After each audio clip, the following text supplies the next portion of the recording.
आने वाले एपिसोड होने वाले हैं धमाकेदार। जी हाँ दोस्तों, दरअसल आने वाले एपिसोड में आप देखेंगे जब ये चारों मिलते हैं, यानी गीतांजलि, अरमान, उधर अंजुमन और अभीरा।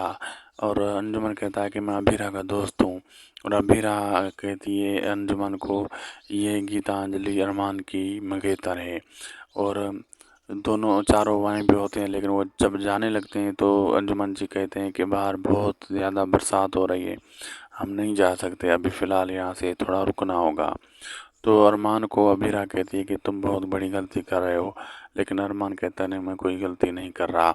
लेकिन आने वाले एपिसोड होने वाले हैं ज़बरदस्त धमाकेदार दोस्तों। वीडियो अच्छी लगी तो लाइक शेयर सब्सक्राइब ज़रूर करिएगा। मिलते हैं हम आपसे अगली वीडियो में।